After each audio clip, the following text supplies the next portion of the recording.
Bien, el curso es control y gestión de la calidad de las obras públicas. Entonces, vamos a medir la calidad o qué tenemos que hacer para que nuestras obras tengan esa característica.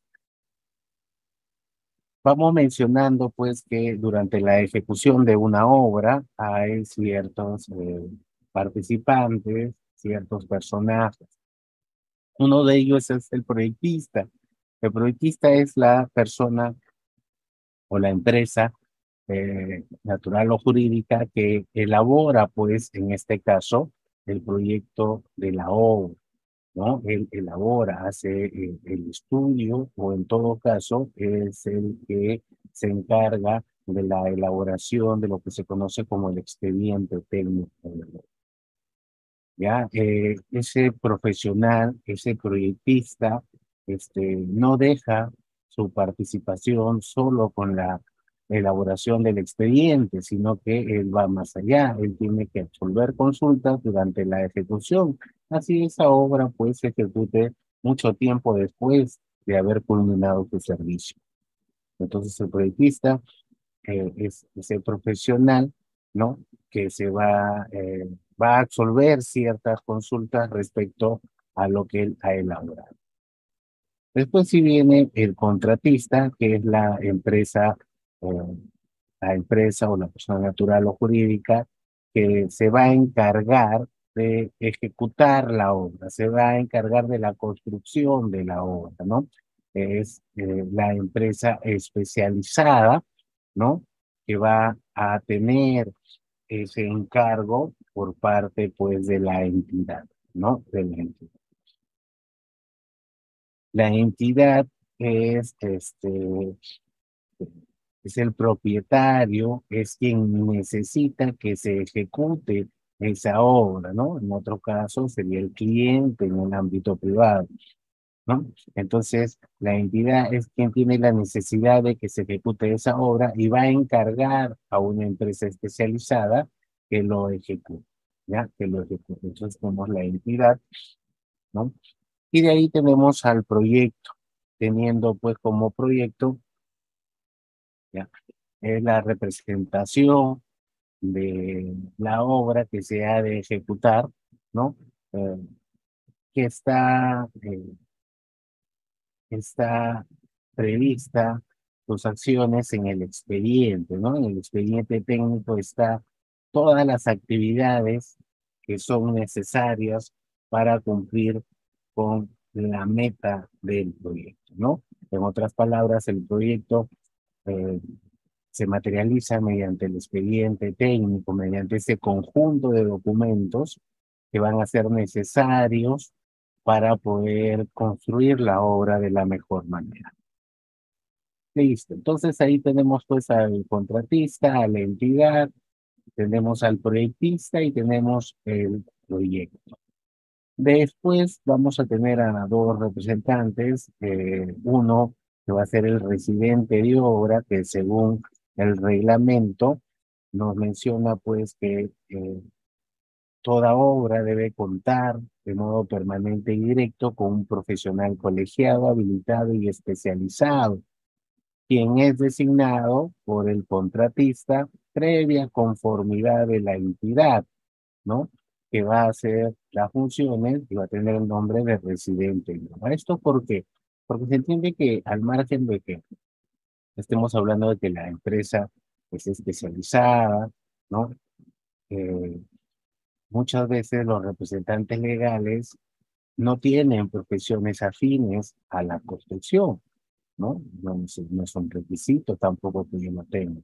Sin embargo, ellos contratan a un profesional que sí tenga estas características para que pueda construir la obra, ¿no? Entonces, ese profesional es el residente de obra que va a representar al contratista durante la ejecución, ¿no? Va a tener, pues, va a ser el responsable técnico de la obra, ¿no? Sin embargo, no va a estar facultado para modificar, ¿no?, el contrato, ya que él es un trabajador, pues, de la empresa, ¿no? De la empresa. Según el reglamento, este residente no puede prestar otro servicio al mismo tiempo cuando él es designado como residente de obra. ¿Ya? Eso lo tengan previsto. Y cuando el reglamento se refiere a que debe tener una conformidad de la entidad, quiere decir pues, que la entidad va a requerir o va a proponer un perfil mínimo de este profesional y el contratista debe buscar, pues, un, un profesional con estas características, ¿verdad? Un profesional con estas características. El supervisor de obras es también un profesional que va a estar designado de modo permanente y directo, ¿no? Durante la ejecución de la obra, ¿ya? Eh, este profesional debe tener, pues, las mismas características que el residente o características superiores, ¿ya? O características superiores. Cuando me refiero a características, nos estamos refiriendo, pues, de repente, a estudios, ¿no? A experiencia. Entonces, a eso nos estamos refiriendo. Este supervisor va a velar, ¿no?, por los intereses de la entidad, ¿no? La entidad va a contratar a este supervisor para que se encargue de verificar, ¿no?, que se ejecute lo establecido en el expediente técnico, ¿ya? Que se ejecute lo establecido en el expediente técnico. El perfil que se establezca para el inspector, ¿no?, durante la convocatoria del procedimiento, debe cumplir con la experiencia y calificaciones profesionales establecidas para el residente de hoy. Es obligatorio contratar un supervisor, ¿no?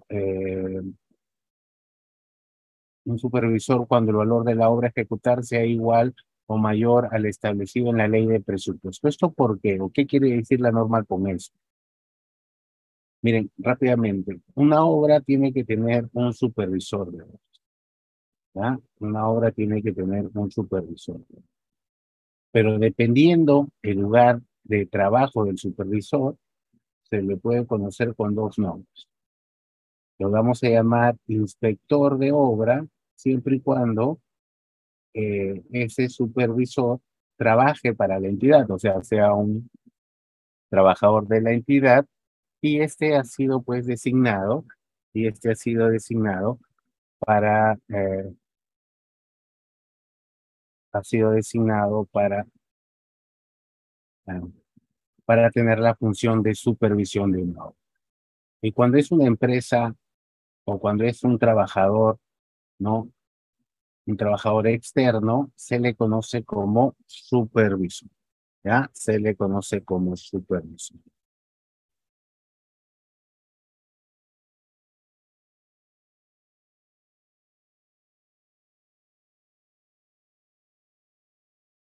Entonces, desde ahí vamos a partir. Tenemos pues la obra, tenemos al proyectista, tenemos al contratista, la entidad, tenemos al residente y tenemos al supervisor.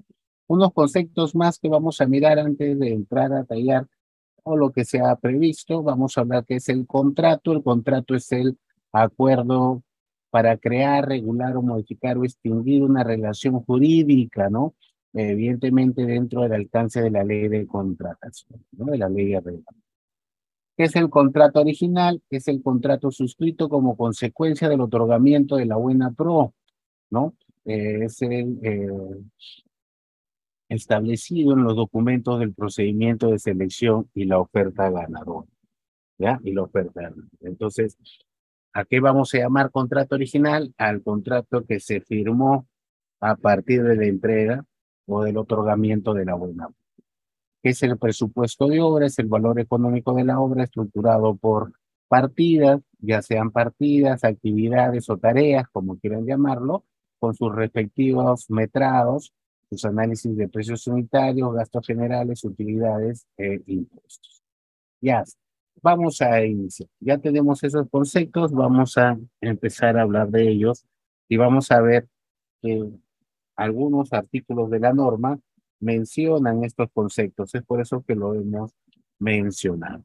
Vamos a iniciar hablando qué es una obra y según pues el reglamento de la ley de contrataciones nos menciona que la obra puede ser una construcción, una reconstrucción, puede ser una remodelación, mejoramiento, demolición, renovación, ampliación o habilitación, o sea, puede ser cualquiera de estas actividades, ¿ya? Cualquiera de estas actividades siempre y cuando tengan estas características, que se den en bienes inmuebles, ¿no? Que requieran dirección técnica, que cuenten con expediente técnico, con mano de obra, materiales y equipos. Cuando estas actividades tengan estas características, nos vamos a encontrar frente a una obra, ¿ya? Nos vamos a encontrar frente a una obra. ¿Qué quiere decir que cuenten con dirección técnica? O sea, que van a tener de manera permanente de un residente de obra y van a tener de un supervisor, ¿ya? De un supervisor. No puede haber una obra o no puede ejecutarse una obra si es que no se cuentan con estos profesionales, ¿ya? Si no se cuentan con estos profesionales. Podemos tener distintos tipos de obras de acuerdo al tipo de construcción, ¿no? Obras, por ejemplo, de carreteras, obras, por ejemplo, de edificaciones, ¿no? Pero todas estas obras deben contener lo previsto, ¿no? Entonces, a manera muy rápida de ejemplo, tenemos pues en esta imagen que están preparando las pistas y esto no será una obra, ¿verdad? Esto no es una obra, esto es un servicio. ¿Ah? Servicio. ¿Con qué característica no cumple para que esto no sea una obra? ¿No? Porque están haciendo un trabajo de mantenimiento. Yo podría decir que es una actividad que podría calificarla como obra. Pero de acuerdo a la definición, no es una obra. ¿Por qué? Porque no cuentan con un expediente técnico.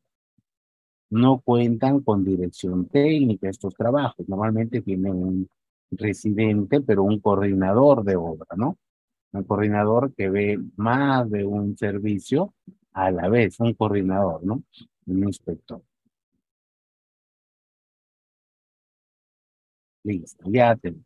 Las obras, si las ejecuta el Estado a través de sus gobiernos locales, a través de sus ministerios, se llaman obras públicas, ¿no? Porque los está ejecutando una entidad pública. ¿Ya? Estas obras públicas se pueden ejecutar de dos formas. Lo puede ejecutar la propia entidad y estarías hablando de obras de ejecución presupuestaria directa o administración directa. O cuando la entidad encarga a una empresa especializada que ejecute esos trabajos, se conoce como obras por contrato, ¿no? Se conoce como obras por contrato. Entonces, vamos a tener esa, esas dos formas de ejecutar las obras, ¿ya? Las dos están reguladas. Por ejemplo, las obras de administración directa, cuando la entidad ejecuta la obra bajo su propia administración, con su propio personal técnico, eh, están reguladas con la resolución de Contraloría 195 del año 88, ¿no? Contraloría General, es la que tiene las pautas o da el inicio de las pautas de la ejecución de este tipo de proyectos.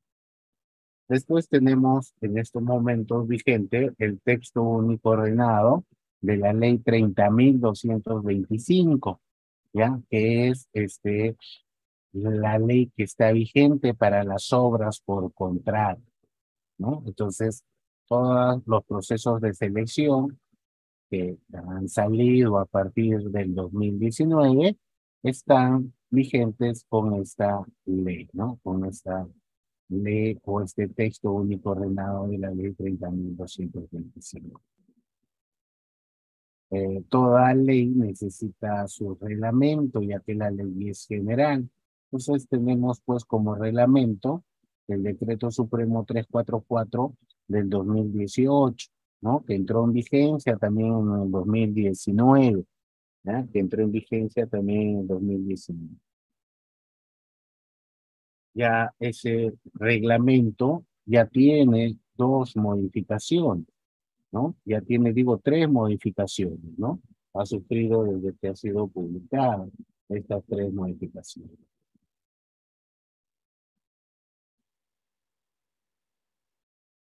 Todo este gasto de obras tiene que seguir el ciclo de inversión, ¿no? En nuestro sistema, que es el sistema del INVIAR-TP o el Sistema Nacional de Programación Multianual, donde este sistema para realizar el gasto público se realiza en cuatro fases: la programación multianual, la formulación y la ejecución conjuntamente con el funcionamiento, ¿no? Entendiendo pues que durante la fase de la ejecución, tenemos lo que se conoce como la elaboración del expediente técnico y la ejecución de la obra. Entonces, todo lo que vamos a hablar durante estos 2 días se encuentra en esta fase de ejecución, ¿no? Esto para plasmarnos, pues, en un contexto eh, sobre este control y ejecución y gestión que vamos a revisar, ¿ya? Que vamos a revisar. Listo. Toda obra, todo gasto en realidad del Estado nace a partir de un proceso, ¿no? Donde se va a mostrar ese gasto. Hablando de las obras, vamos a hablar de los procesos de selección de obras, ¿no? Entendiendo pues que la entidad va a establecer lo que se conoce como el expediente técnico, ¿no? Lo que se conoce como el expediente técnico,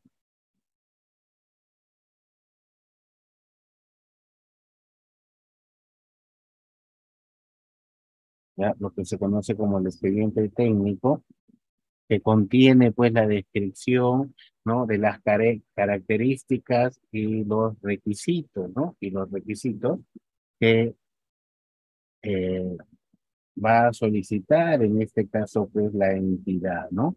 Para el objeto de la contratación que será pues la obra, ¿no? Será la obra.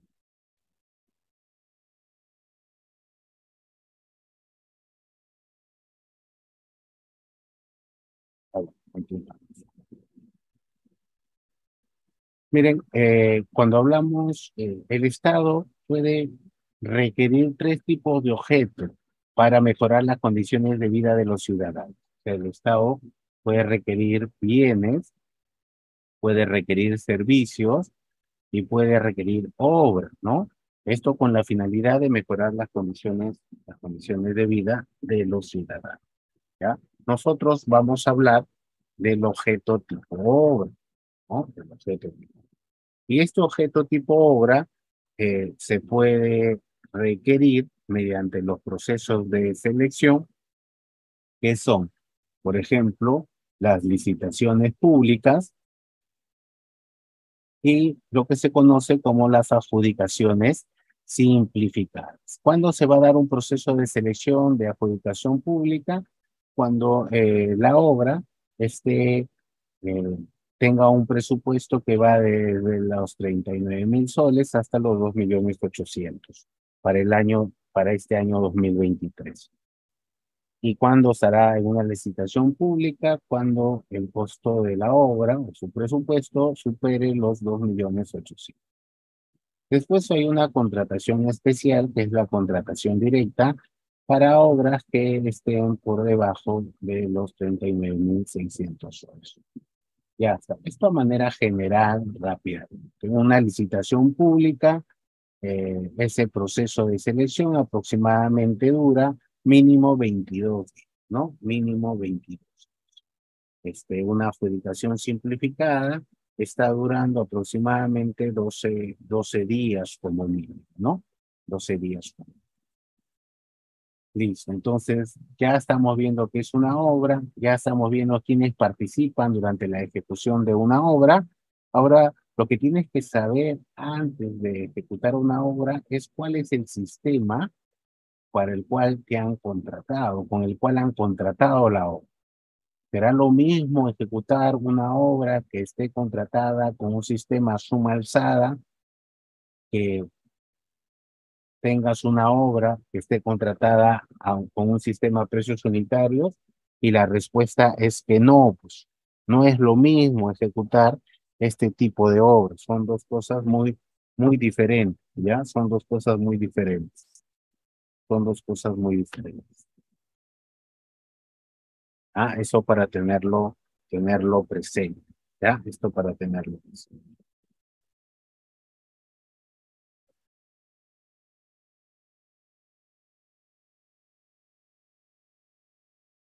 Los sistemas de contratación lo vamos a encontrar en el reglamento, ¿ya? Y el reglamento menciona, pues, que los sistemas de contratación son tres, ¿ya? El sistema de contratación a suma alzada para contratar obras, el sistema de contratación a precios unitarios y una combinación de los dos que se llama el esquema mix, ¿no? Donde una obra va a tener ciertas actividades contratadas a suma alzada y otra parte va a tener ciertas actividades contratadas a precios unitarios, ¿ya? Esto para que lo tengan. Cuando hablamos de una obra que se va a contratar a suma alzada, mira, cuando hablamos de una obra que se va a contratar a suma alzada, cuando se conozca las cantidades, las magnitudes y calidades de las actividades, o sea, de las tareas, ¿no? De las partidas, se debe contratar bajo este sistema suma alzada. Por ejemplo, cuando estés frente a obras de edificación, donde sí puedas saber con certeza cuál es la magnitud o cantidad de las actividades, se contrata bajo este sistema a suma alzada. ¿Ya? Se contrata bajo este sistema a suma alzada. ¿Qué significa contratar bajo este sistema a suma alzada? Este sistema suma alzada se da cuando el postor es el proveedor que participa en un proceso de selección. El proveedor que se inscribe para participar en un proceso de selección de obras se le conoce como postor, ¿ya? El postor va a ofertar en una obra que se va a contratar a suma alzada, va a ofertar un monto fijo por la ejecución de la obra, un monto fijo integral, ¿ya? Un monto fijo integral por la ejecución de la obra.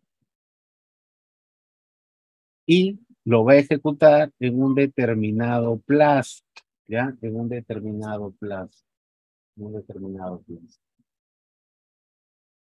¿Qué significa que el postor oferte un monto fijo integral? Por ejemplo, si va a construir un colegio, si va a construir un colegio, si va a construir un colegio, el postor puede decir: yo por la ejecución de ese colegio te cobro 1.000.000 de soles, ¿ya? Te cobro 1.000.000 de soles. Entonces a eso se le llama monto fijo integral. Pero el postor de ese 1.000.000 de soles, él tiene que hacer lo que se conoce como el desagregado de partidas, o sea, debe justificar cómo ha llegado, a ese monto, a ese monto. ¿Ya? Entonces, a eso lo conocemos pues como el desagregado de partidas y la oferta que hace el postor por un monto integral. Acá hay que ver algo. ¿Pueden haber incompatibilidades en el expediente técnico? Sí, pero como el postor está ofertando un monto integral, se ha previsto que cuando se contrate en este sistema exista pues lo que se conoce como el orden de prelación. O sea, para poder resolver alguna incompatibilidad de una manera mucho más rápida, se ha establecido que los planos tengan una jerarquía superior frente a las especificaciones técnicas y las especificaciones técnicas tengan una jerarquía frente a la memoria descriptiva y la memoria descriptiva frente al presupuesto. Entonces, ante una incompatibilidad de información, podemos, con el orden de prelación, darle solución, ¿ya? Darle solución. Eso lo podemos realizar. A manera de ejemplo, esto, por ejemplo, acá tengo un planito de instalaciones eléctricas, donde en el plano especifica, pues, que se coloquen tomacorrientes, ¿verdad? Especifica que se coloquen tomacorrientes, y en el presupuesto no está la partida de tomacorriente. La pregunta es, ¿el contratista tendría que ejecutar esa actividad a pesar que no está presupuestada? En el plano se muestra, ¿no? Ese requerimiento, pero no está en el presupuesto. ¿Lo tendrá que ejecutar el contratista? Y la respuesta, es que sí, ¿no? Es que sí.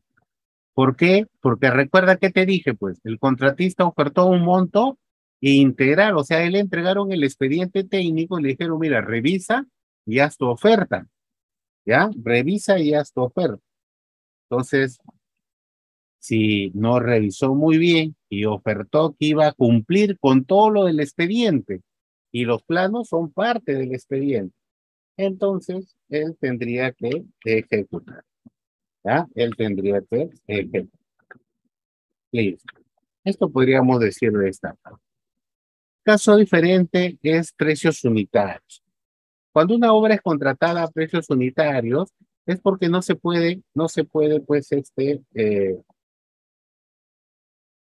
no se puede conocer con exactitud, ¿no? O con precisión la cantidad o magnitud de las actividades, ¿no? Entiéndase como actividad las partidas o las tareas, ¿no? Que se ha encargado de ejecutar, ¿ya? Que se ha encargado de ejecutar.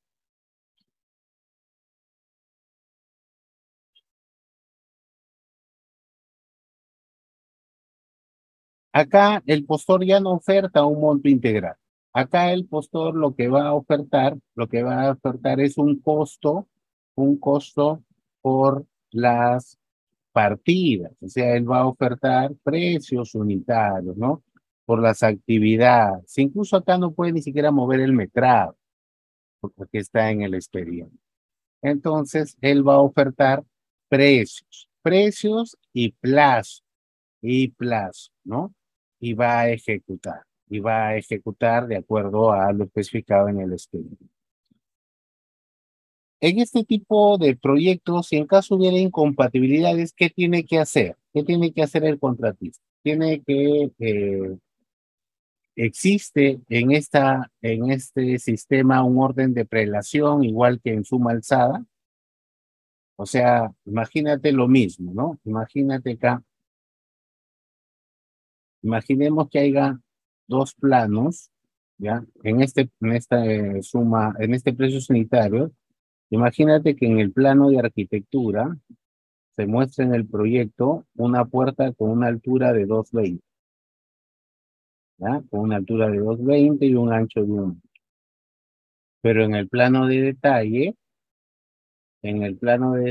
se muestra el detalle de la puerta con ancho de 1 metro igual, pero la altura es 2,40. La pregunta es, ¿cómo ejecuto la puerta? ¿Lo ejecuto como el plano de arquitectura o lo ejecuto como el plano de detalle? ¿Qué plano manda? Detalle manda sobre plano de arquitectura, ¿no? Sobre plano general, ¿verdad? Sí, ¿no? Siempre decimos eso, ¿no? El detalle manda sobre el el plano principal, ¿no? Sobre el plano principal.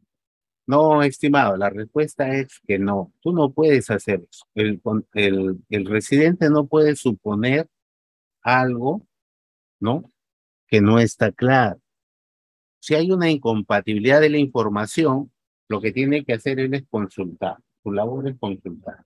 Él no puede atribuirse una solución porque puede modificar el contrato, ¿no? Puede modificar el contrato y hemos mencionado que el residente no está facultado para modificar el contrato, ¿ya? No está facultado para modificar. Listo. Un esquema mixto es cuando en una obra se tienen actividades, ¿ya? Y una parte de las actividades se va a contratar a precios unitarios y otra parte de las actividades se va a contratar a suma alzada. ¿Ah? Cuando esto ocurre, se dice pues que la obra está contratada bajo un sistema mixto. Yo participé en un proyecto donde era un alcantarillado, ¿ah? Donde era un alcantarillado. Toda la línea de alcantarillado se contrató a precios unitarios, ¿ya? A precios unitarios. Se contrató. Pero la planta de tratamiento, que era una estructura, se contrató a suma alzada. En realidad, el sistema que se utilizó se llamó esquema mixto, ¿no? Una parte se contrató a precios unitarios y otra parte a suma alzada, ¿ya? A suma alzada. Esto se utiliza mucho, este sistema, en este tipo de obras, ¿no? En este tipo de obras. Otra cosa que he puesto acá es las modalidades de contratación.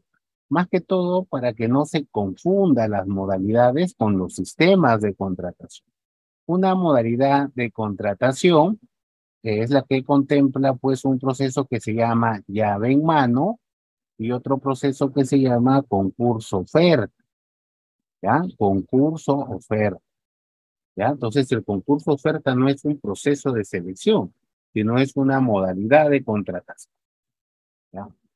Podemos resumir que un concurso oferta es cuando se encarga al contratista que elabore el expediente técnico y ejecute la obra. ¿Ya? Que elabore el expediente técnico y ejecute la obra. Cuando esto ocurre, se contrata bajo la modalidad, ¿no? O sea, contrata bajo la modalidad de contratación de concurso oferta, que significa que hay dos subcontratos, por así decirlo, ¿no? Uno se va a contratar de repente a suma alzada el expediente y a suma alzada la ejecución, ¿no? Eso tenganlo claro. Otra modalidad de contratación es el llave en mano, donde se le encarga al contratista la elaboración del expediente técnico, se le encarga la construcción y ejecución de la obra, se le encarga el equipamiento y se le encarga el montaje hasta la puesta en servicio, ¿no? De ese proyecto, ¿no? De ese proyecto. O sea, como ven, cada uno de estos ítems va a tener su propio sistema de contratación, ¿no? A su alzado, a precios unitarios, ya lo determinará, pues, el especialista, ¿ya? Especialista. Listo, hasta ahí. Entonces, miren, estamos recién entrando a conocer qué características tiene una obra. ¿Por qué? Porque ¿cómo yo puedo llevar el control de la obra si no conozco estas partes o estas definiciones? ¿Ya? Durante la ejecución de una obra no solo se ve la parte, pues, la parte técnica, que es lo que pensamos que es importante. En realidad no digo que no sea importante, sino que también es importante conocer la parte contractual, ya que de ella va a depender las acciones a tomar frente a alguna modificación, frente a alguna contingencia, ¿no? Y tengo que ver mucho porque la parte contractual, si no la conozco, de repente se me puede aplicar penalidades que terminan pues disminuyendo las utilidades que serían la ganancia de la empresa. Vamos a hablar de los adelantos. Durante la ejecución de una obra, también se ha establecido que la entidad pueda otorgarle dinero a la empresa ganadora que va a ejecutar el proyecto para que tenga liquidez, para que pueda ejecutar la obra y no incurra, pues, de repente en algunos retrasos. Entonces, si las bases lo han establecido, entendiendo que las bases son las reglas de la contratación de esa obra en particular, se pueden establecer algunos tipos de adelantos. Y según el artículo 180 del reglamento de la ley de contrataciones, se puede establecer que hay adelantos directos. Adelantos directos. ¿Qué son los adelantos directos? ¿No? Eh, en primer lugar, dice que no pueden exceder ese adelanto directo en un monto superior al 10% del monto del contrato. O sea, lo máximo que puede prestarle la entidad al contratista por adelanto directo es hasta el 10% del monto del contrato original, mira. Ya hemos visto que es un contrato original, ya lo hemos leído hace un momento. Ya. ¿Hay otro tipo de adelanto? Sí, hay otro tipo de adelanto para materiales e insumos, ¿no? Para materiales e insumos. Este monto, la entidad te puede prestar hasta máximo un 20% del monto del contrato original, ¿ya? Hasta un 20% del monto del contrato original. Ya. También se puede dar un tipo de adelanto siempre y cuando esté establecido en las bases y solo se da en contratos con la modalidad llave en mano. Mira, ya hemos visto a qué se refiere la modalidad llave en mano cuando se le encarga al contratista pues la ejecución de la elaboración del expediente técnico, la ejecución de la obra, el equipamiento y la puesta en servicio, ¿no? De esos equipos.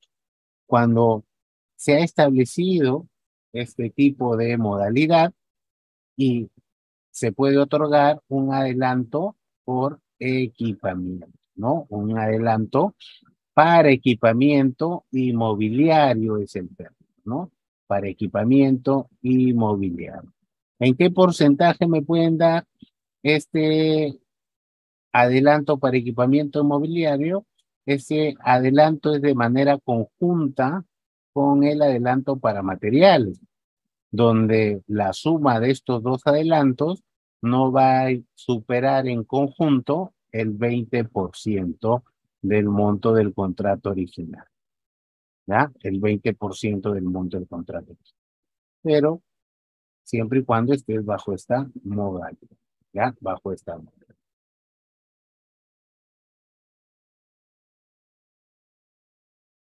¿Ya? ¿Cuándo debo solicitar el adelanto directo? El adelanto directo es un dinero que da la entidad para que la empresa tenga liquidez, para que pueda, pues, de repente, eh, pueda subcontratar, o de repente pueda pagar mano de obra, o de repente pueda, eh, pagar algunos temas relacionados al personal, ¿no? Al personal, ¿no? Que se va a ejecutar o requerir durante la ejecución de la obra. Este adelanto, si está previsto en las bases, el contratista lo tiene que solicitar dentro de los 8 días siguientes a la suscripción del contrato, ¿no? Una vez que solicita en este plazo, tiene que presentar la garantía y el comprobante de pago correspondiente. Y la entidad, en un plazo dentro de los 7 días siguientes, le tiene que abonar ese adelanto. ¿Cómo funciona esto? Imagínate que yo tenga una obra, ¿ya? Imagínate que yo tenga una obra de 1.000.000 de soles, ¿ya? La obra es de 1.000.000 de soles. Y el contratista va a solicitar adelanto directo, ¿ya? En un 8%.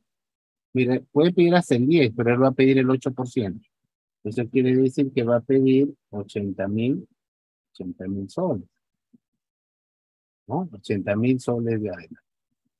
¿Qué tiene que hacer el contratista? El contratista tiene que solicitar después tiene que ir al banco, tiene que depositar en el banco 80.000 soles, el banco le va a dar una carta de garantía, y el contratista tiene que solicitar, ¿no?, el adelanto y adjuntar ese comprobante o esa carta de garantía, ¿no?, por el mismo monto que está pidiendo, ¿no?, que está pidiendo adelanto, ¿verdad? De esa manera funciona, ¿no? Y ustedes dirán, pero qué, si el contratista quiere dinero, ¿cómo está abonando dinero? Es que así está establecido el procedimiento. ¿Ya? El procedimiento está establecido así. Si no, ¿cómo la entidad va a dar dinero, pues? Y si el contratista se va con la plata, para eso está la garantía, ¿no? Para eso está la garantía. Ya está. Pero no necesariamente, pues, el contratista tiene que ir a abonar dinero. Él puede abonar activos, ¿no? Activos de la empresa, de repente terrenos, de repente, equipos, ¿no? Entonces, ya, eso es lo que tiene que realizar, ¿ya?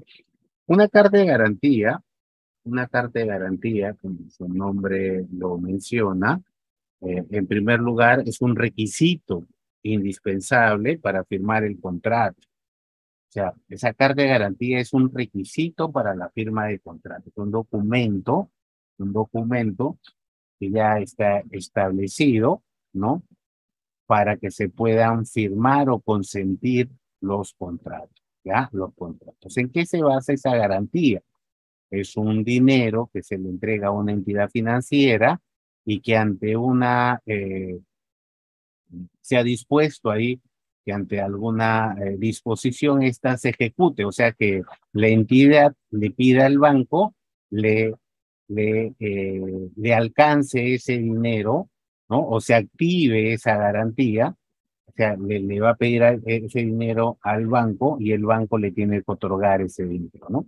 Por ejemplo, frente a estos adelantos directos, si el contratista, por ejemplo, eh, tiene penalidades, ¿no? Eh, la entidad le va a pedir al banco que se active esa garantía, o sea, que le dé el dinero de la garantía, ¿no? Que lo tiene el banco, que lo tiene el banco, ¿ya? De esa manera funciona estas garantías, ¿ya? ¿Qué es una póliza? Una póliza es una especie de contrato que frente a una situación se va a activar. Por ejemplo, las obras contratan lo que se conoce la póliza CAR, ¿no? O sea, toda empresa va a contratar, o sea, le va a decir al banco, mira, yo tengo una obra de 1 millón de soles, pero necesito yo asegurar esa obra. Y el banco le va a decir, mira, dame 50.000 soles, dame 50.000 soles, y si en caso pasara algo, un desastre natural, yo te, yo te doy un dinero de 200.000, o sea, una especie de, hay ese arreglo, ¿no? Ese arreglo. Pero también, si no pasara el accidente, la póliza no devuelve el dinero ni nada, o sea, ya se pagó, ¿ya? Eso se llama, es una póliza, un seguro. El seguro solo se activa siempre y cuando ocurra esa condición que genere que la aseguradora te dé el dinero, ¿no? Te dé el dinero. Si no ocurre nada, la aseguradora se queda con la plata, ¿no? Ese es el riesgo o es su forma o su forma de negocio de estos seguros, ¿ya? Son dos cosas diferentes, ¿ya? Dos cosas diferentes. Entonces, la carta fianza es una garantía que está establecida, ¿no? Una garantía establecida ante una falta durante la ejecución de la obra. Ya está. Una póliza CAR es un contrato entre el contratista y la aseguradora. No tiene nada que ver la entidad frente a que si pasara algo que está establecido en esa especie de contrato, la aseguradora le otorga dinero al contratista para resarcir el daño producido, ¿ya? Eso son dos cosas diferentes. Eso sí, las pólizas CAR son obligatorias para ciertos tipos de obras, ¿no? Entonces, Ahí estoy que lo menciono. Ya. Eh, ¿Qué tiene que ver? Por qué hemos hablado de los adelantos? Porque yo necesito saber, si estoy hablando de obras, necesito saber cuándo va a iniciar la obra, ¿ya? Necesito saber cuándo va a iniciar la obra. Y el artículo 176 del reglamento nos menciona cuándo inicia la obra. Nos dice, la obra va a iniciar al día siguiente que se ejecuten estas 5 condiciones, ¿ya? Entonces, tú tienes que saber, pues, cuándo va a iniciar la obra. Mira, la obra inicia al día siguiente de que se haya notificado al contratista quién es el supervisor de la obra. ¿Eso qué quiere decir? Si no hay supervisor, ¿la obra puede iniciar? No, pues no puede iniciar la obra. Sin embargo, he visto en la práctica que las obras inician y los procesos de selección del supervisor se están ejecutando al mismo tiempo, la cual es un error, ¿ya? Lo cual es un error, entonces tengan mucho cuidado, porque acá para que inicie la obra ya se tiene que haber designado al supervisor, ¿ya? Designado al supervisor. ¿Cuál es la otra condición que se debe cumplir? Que se haya entregado de manera total o parcial el terreno al contratista, ¿ya? Al terreno. Recuerda, la entidad le entrega al contratista el terreno, le dice, mira, tú estás en posesión de este terreno, ciérralo, tú ves lo que haces, pero a partir de ahora eres responsable de lo que ocurra ahí, ¿ya? Tengan mucho cuidado. Se puede entregar de manera parcial, sí, es una práctica muy usual, ¿no? Por algún motivo evidentemente justificado, para que se realice la obra y no tener que esperar, pues, a que se absuelva, pues, lo que provoca que no se entregue de manera total. La otra condición es que la entidad provea el calendario de entrega de materiales o insumos. Hay que eh, verlo de esta manera. En algunos procesos de selección se menciona que la entidad va a otorgar materiales, por ejemplo, cemento, por ejemplo, algunos materiales con el que cuente. Si eso está establecido en las bases, la entidad pues tiene que establecer un calendario de entrega. Eso también se debe haber realizado, ¿no? Haber realizado para que inicie la obra. ¿Cuál es la cuarta condición? Que se haya entregado el expediente técnico de obra. Lo que vamos a ver es que, si bien es cierto, cuando el proveedor o el postor participa en un proceso de selección, se le entrega el expediente de obra para que haga su oferta, pero ese expediente puede sufrir modificaciones durante el proceso de selección. Eso quiere decir que se le tiene que volver a entregar el expediente al postor ganador, ¿no? Al postor ganador. Entonces, esto también será un requisito para el inicio de la obra. Y el último requisito es que la entidad haya otorgado, ¿qué cosa? El adelanto directo, ¿ya? Haya entregado el adelanto directo. Listo. Ocurrido esto, va a iniciar la obra al día siguiente, ¿ya? Va a iniciar la obra. Para no dejar pasar lo del adelanto, todos estos archivos que están viendo acá, se les ha pasado a los amigos de ENCAP, que ellos se los van a pasar, ¿ya? Por ejemplo, acá tengo un ejemplo de adelanto, y tengo acá la solicitud, ¿no? Y se está solicitando, miren, como adelanto, esta obra era de algo de 160 millones, se está pidiendo como adelanto 33 millones y tanto. ¿Eso qué quiere decir? Que el contratista tuvo que ir al banco y depositar 33 millones, ¿no? Para que el banco le otorgara lo que se conoce pues como la carta fianza, ¿no? Una carta donde el banco garantiza que tiene en posesión ese dinero y ante alguna falta establecida, y mediante la solicitud de la entidad, el banco lo puede activar, ¿no? Que significa que el banco le da el dinero a la entidad, ¿no? Le da el dinero a la entidad. Entonces, a eso le llamamos Este sería el comprobante y la solicitud, ¿ya? El comprobante y la solicitud.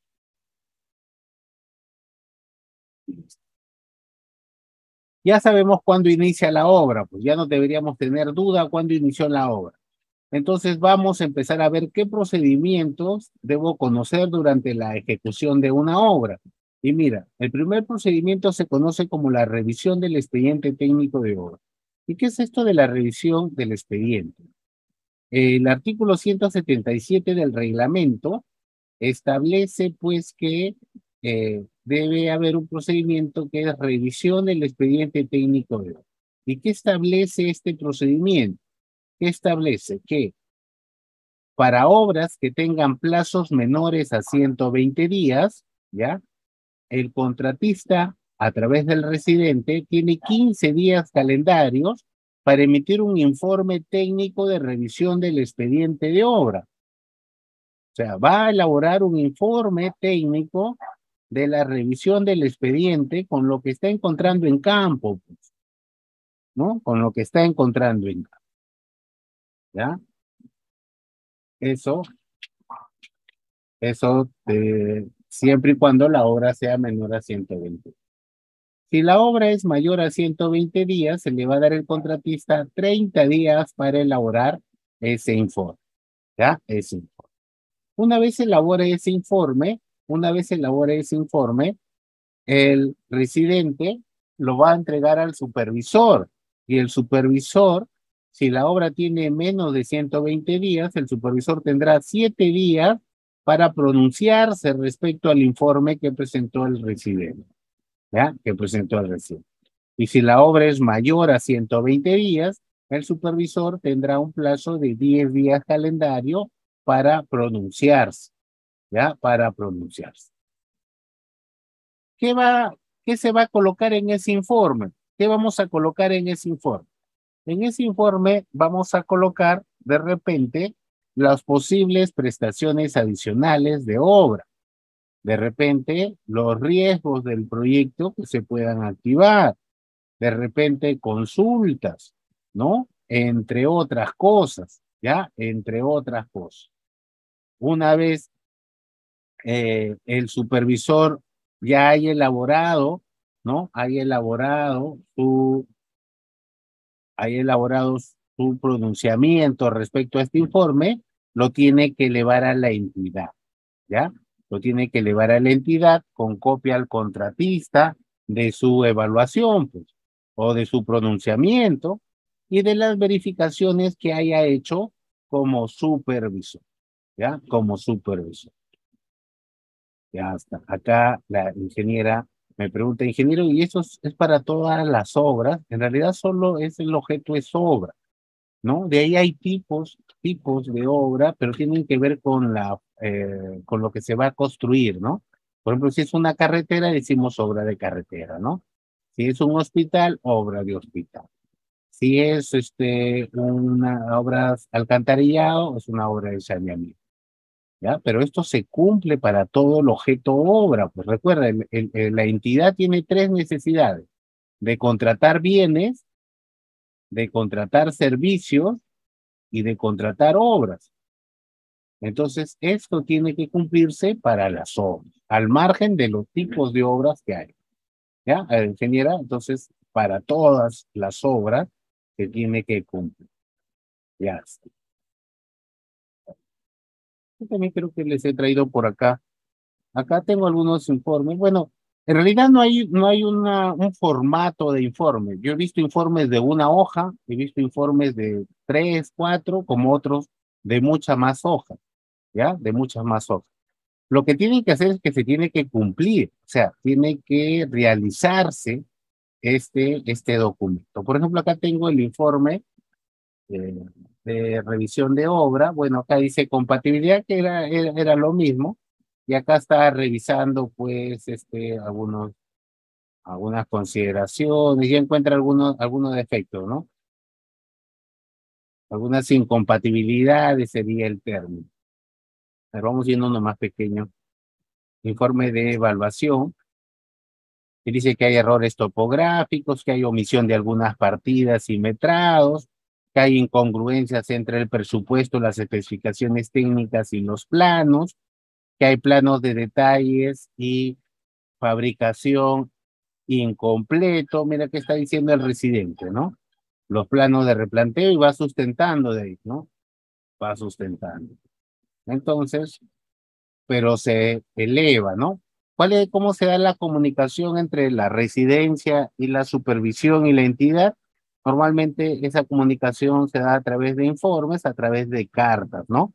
A través de cartas. Ya está. Entonces ahí tienen, van a poder mirar este tipo de proyectos, este tipo de informe. Creo que está claro ahí, no hay mucho y se tiene que cumplir, ¿no? Y acá está el artículo que lo establece, ¿ya? El artículo que lo establece.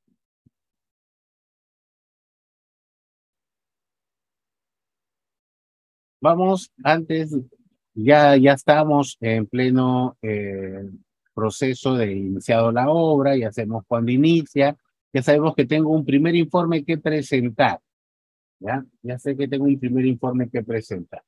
Vamos a hablar en estos momentos de las penalidades, ¿ya?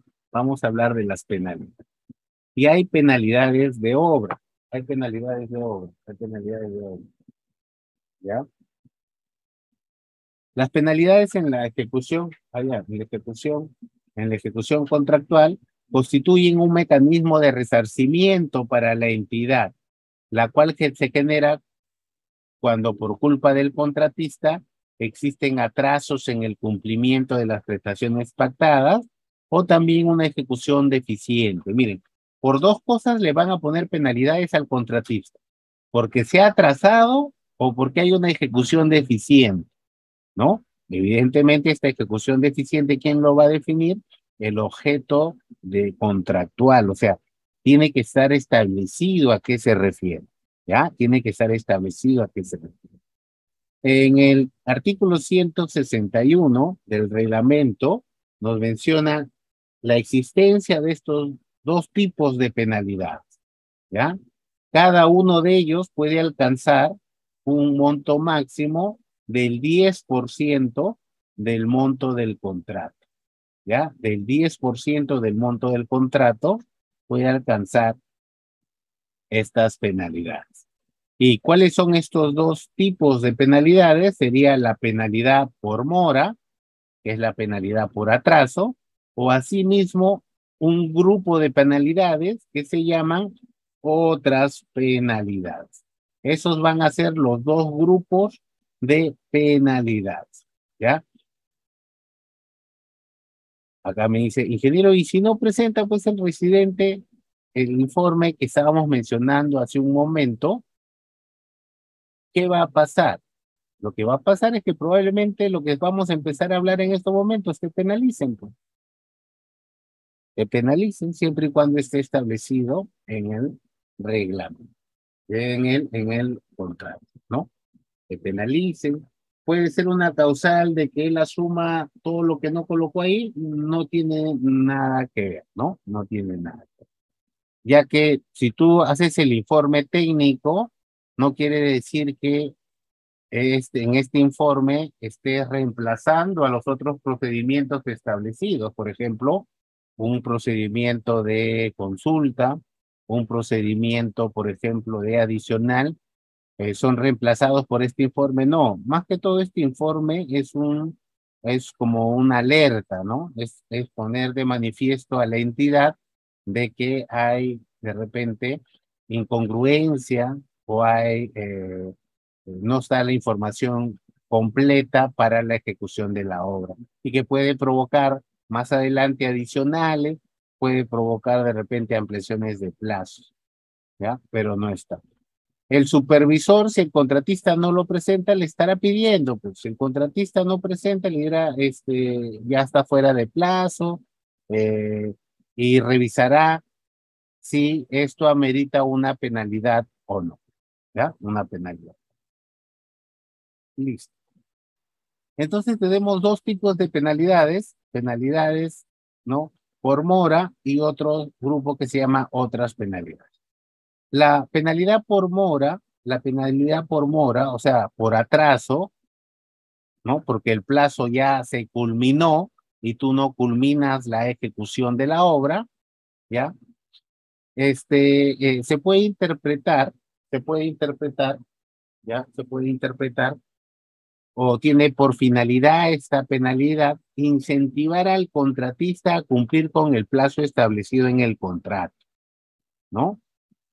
Se puede deducir que esta penalidad por mora sanciona el retraso en la ejecución de la prestación a cargo de los contratistas, ¿no?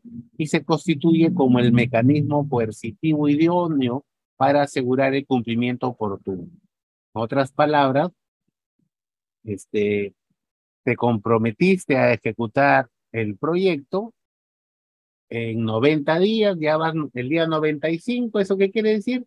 Que estás atrasado pues 5 días, estás atrasado 5 días, ¿ya? 5 días. Y te van a penalizar, ¿ya? Eso tenganlo presente. El artículo 162 nos menciona cómo calcular esa penalidad, ¿no? Esa penalidad por mora.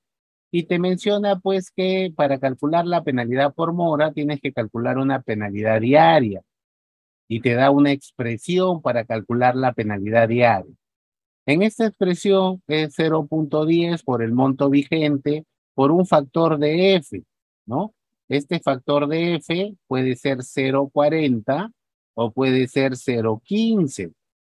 ¿De qué va a depender? Va a depender del tiempo de la obra. Si el plazo es menor de 60 días o igual, el F será 0,40. Pero si el plazo es mayor de 60 días, el F será 0,15. ¿Ya? 0,15. Entonces tú calculas una penalidad diaria, lo multiplicas por los días atrasados y tienes pues el monto, ¿no? Tienes el monto de la penalidad. Bien, muchas gracias por ver nuestro curso. A continuación vamos a brindarte detalles para obtener tu certificado, ya sea digital o físico, acompañado también de los materiales del curso que acabas de ver. Bien, para ello es importante que te puedas comunicar vía WhatsApp, ¿ok? Vía WhatsApp al 951-428-884 o también al 930-627-791 vía WhatsApp. Y nuestros asesores te estarán brindando toda la información correspondiente y los pasos a seguir para obtener tu certificado aquí en Perú. Y también recuerda, estamos certificando aquí en Latinoamérica también, si estás fuera de Perú, como en México, Ecuador, Colombia, Panamá, República Dominicana y otros países también puedes certificarte escribiéndonos delante de los números que estamos apreciando en pantalla con el prefijo más 51. ¿Ya? Bien, por otro lado, también mencionarte que tenemos los medios de pagos disponibles para Perú, los que estamos apreciando en pantalla, los principales bancos y aplicativos también. Y para los pagos internacionales contamos con Western Union y PayPal para la adquisición de tu curso, los materiales y tu certificado. Bien, sobre el certificado tienes dos opciones. Puedes obtener la certificación en la modalidad digital o también el certificado en la modalidad en físico. Recordando que el certificado digital te va a llegar a tu correo con todos los materiales en alta resolución y con el código QR también para que puedas validar en nuestro sistema tu certificado. El certificado físico se envía por encomienda hasta tu ciudad. Previamente también los beneficios antes mencionados del certificado digital también te van a llegar, ¿no? Acompañado del documento original, el cual se te va a enviar por encomienda. Ya trabajando más de 4 años, estamos certificando a miles de profesionales aquí en Perú y también en Latinoamérica, ya en los diferentes cursos que estamos ofreciendo. Sobre el certificado físico, acotarte también que estamos haciendo los envíos a nivel nacional a todos los departamentos, válido para Perú y para todas las ciudades, a través de Cruz del Sur, a través de Olva Courier, ¿no? Los envíos se vienen realizando de manera diaria sobre el certificado físico, ¿ok? Bien, muchas gracias. Esa es la información respecto a la certificación. Ya ahí están los números una vez más para que puedas comunicarte vía WhatsApp para poder adquirir tu curso completo, los materiales también descargables y por supuesto tu certificado digital o físico. Antes de ello, invitarte a nuestra página web, ¿no? Directamente puedes ingresar en tu barra de navegación www.encap.edu.pe, todo en minúscula, todo corrido, sin espacio, para que puedas ingresar de manera correcta a nuestra página web y ver nuestro catálogo de cursos en las diferentes áreas. Ahí tienes también los convenios, de igual manera nuestros números oficiales permitidos y tenemos los cursos, diplomas y diplomas de especialización en las diferentes áreas, en las diferentes categorías: ambiental, arquitectura, construcción, contabilidad, comercio exterior, derecho, gestión pública, idiomas, ingeniería, minería, obras, pedagogía, recursos humanos, salud, seguridad y también la parte eléctrica. Ahí vas a poder encontrar todos los cursos, los temarios. Simplemente tienes que darle clic al curso de tu interés. Recuerda que tenemos un catálogo amplio de cursos con los diferentes docentes que contamos en nuestra institución. Bien, para encontrar también tu curso mucho más rápido, en la parte superior tienes un buscador. Puedes ingresar la palabra o frase del curso de tu interés y el sistema te estará dando los resultados de los diferentes cursos para que puedas seguir con la capacitación, puedas certificarte y puedas tener mejores oportunidades laborales también. Bien, entonces, gracias. Ahí está toda la información respecto a la certificación. Proyectamos una vez más en pantalla nuestros números oficiales de nuestra institución ENCAP, ¿no? 951-428-884 o el 930-627-791. Estamos certificando aquí en Perú y también en Latinoamérica para los otros países cercanos a Perú.